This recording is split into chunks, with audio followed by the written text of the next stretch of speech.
During the healthcare debate in Washington, millions of Americans came face to face with the highly partisan and dysfunctional climate of our political process.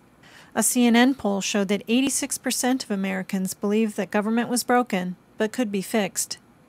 Independents, now 42% of the electorate, have a clear vision of how.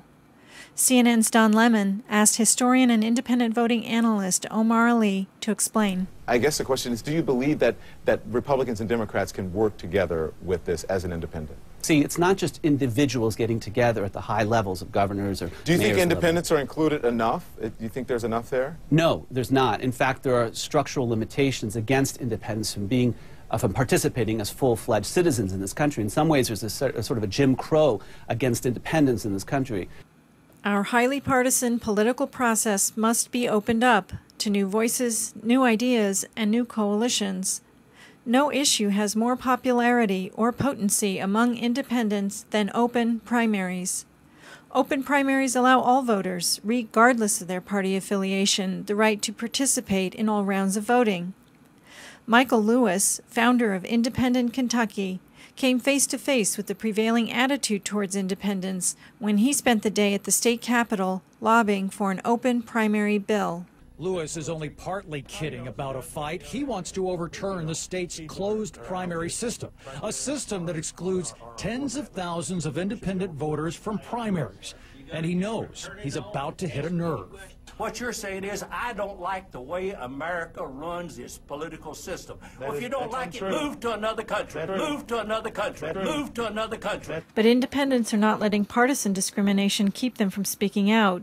In California, they're fighting to enact Proposition 14 and create a nonpartisan, open system for state elections. We are second-class citizens when it comes to political representation and participation. Jason Olson is an independent voter activist pushing to change the law in California. This June, there's a proposition on the state's primary ballot to eliminate party primaries entirely. All the candidates run on the same ballot. All the voters, regardless of party, vote for the best candidate, and then the top two vote getters would then go on to a runoff-style election.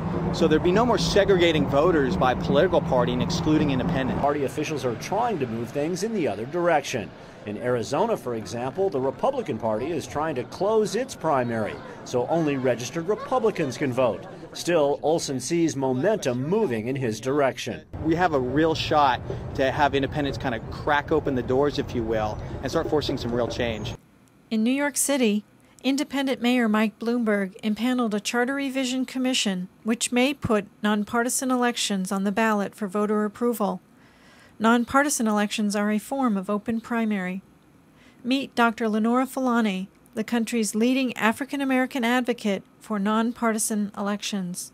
One thing you've been working towards is trying to see how independent registered voters who are registered independents will be able to vote in party primaries. It's usually not allowed in states. How do you hope to turn that around in order to more empower people? My goal as one of the founders of the Independence Party is to pass over the next 12 months nonpartisan election reform in New York City, which does away with party primaries and allows the 1 million voters in the city who are registered as independents to be able to vote in a first round, and that would take care of it.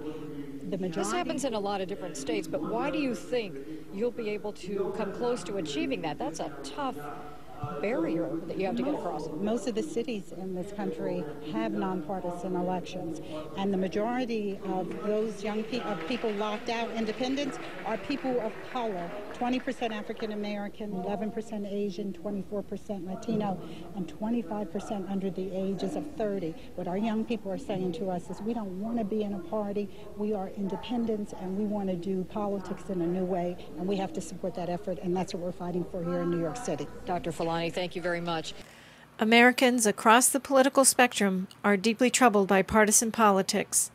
Political reform is on the national agenda. Independents are leading the call for open primaries. To join the fight for open primaries and nonpartisan elections, go to www.openprimaries.org.